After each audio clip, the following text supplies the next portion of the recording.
ကျွန်တော်ဒီနေ့ဇာနာရတဲ့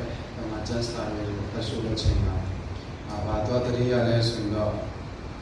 ဖုန်းထဲမှာပေါ့နော်သူများ post တဲ့ဟာ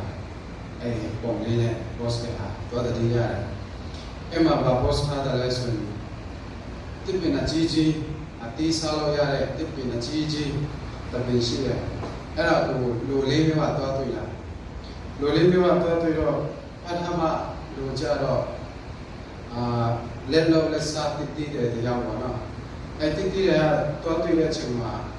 အဲ့ပင်ကြီးကြီးအတီးတီးပြီးတော့မဲတဲ့ချိန်ဆိုတော့တော့ရမ်းပြီးတော့ဟာဒီတိပင်ကြီးပေါ်ကအတီးတွေကျွန်တော်ခိုးပြီးတော့ရောင်းလိုက်ဆိုတော့ဘယ်တော့အမြင့်ထွက်မလဲဆိုပြီးတော့တော့အတီးကိုကြည့်ပြီးတော့တကယ်ကိုဘယ်လိုလဲပျော်ပြီးတော့အားရအဲ့နဲ့နောက်တစ်ယောက်ကြတော့ဘယ်သူကသွားတွေ့တယ်လဲဆိုတော့ချင်းခုသမားသွားတွေ့လာချင်းခုသမားသွားတွေ့တဲ့ချိန်ကျတော့အဲ့ဒီပြန်လည်းအကြီးကြီးဆိုတော့ကျွန်တော်ဒီတစ်ပင်ကိုခေါ်လိုက်ရရင်တော့ချင်းပြီးပေါ့နော်မိဖို့မှာတော့တဲ့ထင်းတာဘယ်တော့တော့ညရင်ထွက်မလဲတတန်မပြီးတော့မှတတန်တော့ဒီခါလေးတော့ပဲမြတ်မှာပဲဆိုပြီးတော့သွားအရန်ကွန်းတာပြီးတော့တွေ့တာပေါ့နော်ပြီးတော့နောက်တရားကပဲတွေ့လဲဆိုတော့ပရိဘောဂဆရာတရားကတော့တွေ့လာပရိဘောဂဆရာတရားကတော့တွေ့တဲ့ချိန်ကျဟာလာဒီတိပင်အကြီးကြီးပဲအပင်စီကနေအခိုင်အထိတော့မှထိုင်ကုန်လေးတွေပရိဘောဂမျိုးစုံလို့ဘယ်လောက်ထိမြင့်မလဲတဲ့ဘယ်လောက်ထိတော့မြင့်မလဲဒီပင်ကတော့တော့လက်မလို့ရအောင်ဆိုပြီးတော့သူကစဉ်းစားတာပြီးတော့နောက်တရားဝပဲတို့လဲဆိုတော့ခလေးလေးတရားဝတော့တွေ့လာခလေးလေးတရားဒီတစ်ပင်ကြီးစီရောက်လာတဲ့ချိန်ကျတော့အတီးတွေရတီးပြီးတော့ငှက်တွေရအများကြီးလာနားလာပြီးတော့အပင်အချင်းချင်းဆိုတော့အရေးလဲကောင်းကောင်းလေးရတာနဲ့ဒီခလေးခလေးတစ်ပင်ငှက်တွေလဲပြီးတော့အတီးလဲစားလို့ရ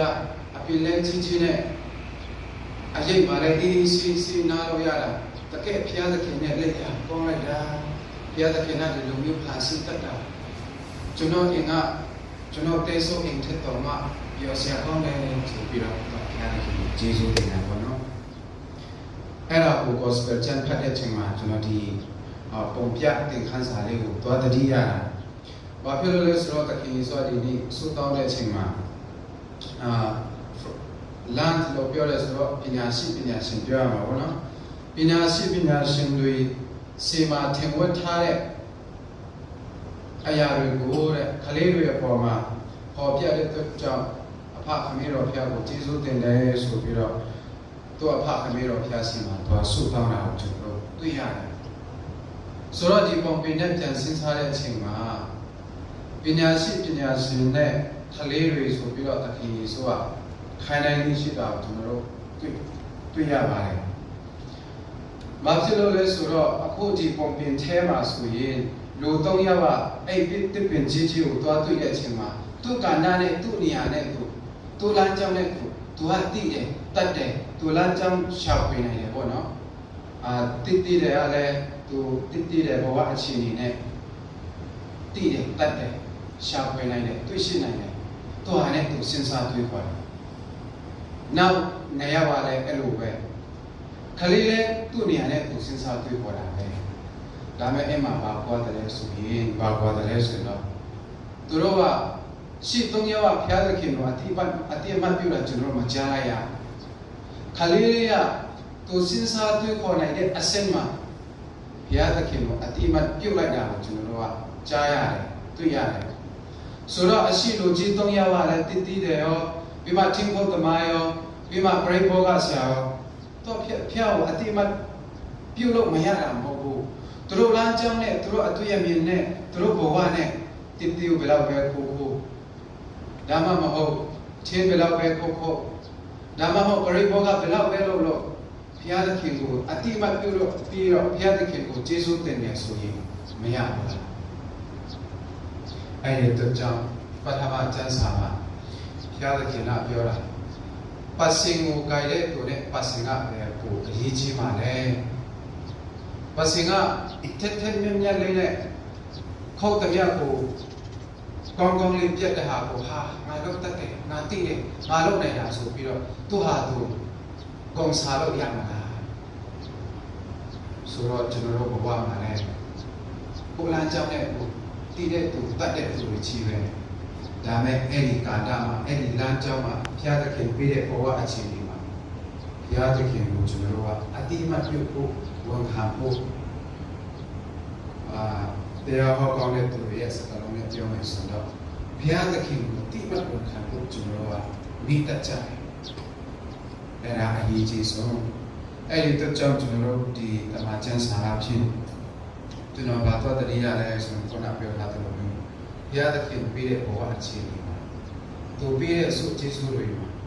ကျွန်တော်တို့ဘုရားသခင်ကိုအတိအမှတ်ပြုဖို့တိမတ်ဝန်ခံဖို့ဘုရားရဲ့ကျေးဇူးပဲဆိုတဲ့ဟာကိုကျွန်တော်တို့က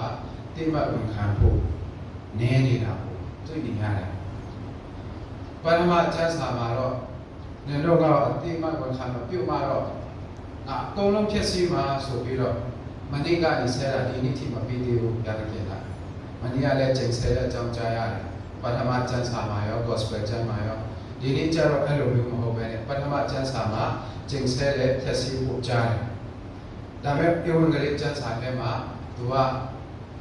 ပညာရှင်တွေစီကနေထင်ဝက်ထားတဲ့ဟာကိုကလေးတွေပေါ်မှာဖွင့်ထားတယ်ပေါ်ပြတယ်ဆိုတဲ့ဟာကိုကြားပြီးတော့စာလံကျမ်းမှာဘုရားသခင်ကသူ့လိုမျိုးတွေကိုမပြစ်ထားဘူးပြစ်ပယ်ထားမှာမဟုတ်ဘူးသူ့လိုမျိုးတွေဆိုတာခုနပြောထားတဲ့လိုမျိုးကြုံတွေ့ရတဲ့ဘဝတိုင်းမှာဘုရားပေးတဲ့အခြေအနေတိုင်းမှာတိမတ်ဝန်ခံတဲ့လူတွေကဘုရားရဲ့လူလို့ဆိုတော့ဘယ်လိုမှတော့ပြစ်ပယ်ထားလို့မရဒါပေမဲ့ကိုကတိမတ်မဝန်ခံလို့ဆိုရင်သူကကျွန်တော်တို့ပြစ်ပယ်ထားတာမဟုတ်ဘူးကိုယ့်ရဲ့ဘဝအဖြစ်ပြက်မှာဘုရားသခင်ကိုကျွန်တော်တို့တိမတ်ဝန်ခံမနေမှတော့ဘုရားကဘယ်လောက်ပဲရှိဘယ်လောက်ပဲလုပ်ပေးနေဘုရားဘယ်လောက်ပဲကျွန်တော်တို့နဲ့အတူနေကိုကတိမတ်ဝန်ခံပြုချင်မရှိဘူးဆိုတော့ကိုယ့်ဘဝမှာဘုရားမရှိတယ်လို့ပဲဖြစ်တော့မှာအဲ့ဒီတော့ကြောင့်ကိုယ့်ဘဝကကောင်းတယ်ဖြစ်စေဆိုးတယ်ဖြစ်စေဘုရားမပါတယ်လို့ဖြစ်သွားမှာအဲ့ဒါကိုပထမကျမ်းစာကနေကျွန်တော်တို့မိမောင်းထုတ်ပြတာဖြစ်ပါတယ်ကျွန်တော်ဘဝမှာဘုရားသခင်ကိုတိမတ်ဝန်ခံပြီးတော့ဖြစ်ပျက်သမျှအရာမှာဘုရားသခင်ကိုတိမတ်ဝန်ခံပြီးတော့ recognize လုပ်နိုင်တဲ့သူတွေဖြစ်ပေါ်ရတဲ့အတွက်လိုအပ်တဲ့ဆိုကျေးဇူးတော်များကိုမိစ္ဆာတရားတော်ထဲမှာတောင်းခံကြပါစို့